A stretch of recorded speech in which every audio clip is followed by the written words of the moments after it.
രാവിലെ തന്നെ നമ്മുടെ കാട്ടുകൊമ്പൻ ഗണപതിയുടെ ഒരു നീരാട്ട് തന്നെ ആയാലോ. അപ്പോൾ ആൾ മുങ്ങിക്കുളിക്കാനൊന്നും ഇന്ന് പ്ലാനില്ല. പുഴയിലേക്ക് ഇറങ്ങിയ വഴി നീന്തിയ ഒരൊറ്റ പോക്കായിരുന്നു. അപ്പോൾ നമ്മൾ ഈ ഒരു വിഷലെടുക്കുന്നത് വെറ്റിലപ്പാറ പാലത്തിൽ നിന്നാണ്. അപ്പോൾ അവിടെ നിന്നിട്ടാണ് നമുക്ക് ഇന്ന് ഈ ഒരു ആനയെ കാണാൻ പറ്റിയത്. അപ്പോൾ ദേ നേരെ ആ ഒരു പുഴയിലേക്ക് ഇറങ്ങി. അപ്പോൾ അവൻ ആ ഇറങ്ങിയ ഭാഗമൊക്കെ കായമാണ് കേട്ടോ.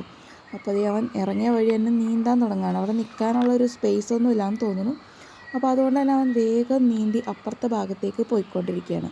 അപ്പോൾ ഈ ഒരു ഭാഗത്ത് ഇവൻ കുറച്ച് നേരം കൂടെ നിന്ന് കുളിക്കുകയൊക്കെ ചെയ്യായിരുന്നെങ്കിൽ ഈ ഒരു പാലത്തിൽ വരുന്ന ടൂറിസ്റ്റുകൾക്കൊക്കെ ഇവനെ കാണാൻ പറ്റുമായിരുന്നു. പക്ഷേ ഇതാ കണ്ടില്ലേ, അവൻ പെട്ടെന്ന് തന്നെ ഇവിടെ നിന്ന് പോകണം എന്നുള്ള രീതിയിലാണ് നീന്തി പോകുന്നത്. അപ്പോൾ നല്ല ആഴമുള്ള സ്ഥലമാണെന്ന് തോന്നുന്നു. അവിടെ അവൻ്റെ ആ ഒരു തലഭാഗം മാത്രമേ കാണാൻ പറ്റുന്നുള്ളൂ. അപ്പോൾ ഈ ഒരു വീഡിയോയും നമ്മൾ ഫെബ്രുവരിയിൽ എടുത്തതാണ്. ഈ അടുത്ത ദിവസങ്ങളിലൊന്നും എടുത്ത വീഡിയോ അല്ല. അപ്പോൾ നമ്മുടെ ഗണപതി ആന ഇപ്പോൾ ഇവിടെ ഇല്ല. ഇവിടെ നിന്ന് മാറി വേറൊരു ഭാഗത്തേക്ക് പോയിട്ടുണ്ട്. അപ്പോൾ പുതിയ വിഷൽ കിട്ടുകയാണെന്നുണ്ടെങ്കിൽ ഞാൻ പോസ്റ്റ് ചെയ്യാം. അപ്പോൾ അത് പുതിയ വിഷലാണെന്ന് പറയാം. അപ്പോൾ എന്തായാലും ഇതൊരു പഴയ വീഡിയോ ആണ് കേട്ടോ. പിന്നെ കുറേ പേര് ആനയുടെ കാലിനെ പറ്റിയൊക്കെ ചോദിക്കുന്നുണ്ട്. ആനയ്ക്കിപ്പോൾ കുഴപ്പമൊന്നുമില്ല.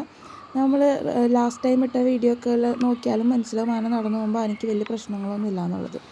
അപ്പോൾ അത്രേ ഉള്ളൂ നമ്മുടെ വീഡിയോ. അപ്പോൾ എല്ലാവർക്കും നല്ലൊരു ദിവസമായിരിക്കട്ടെ. ബൈ.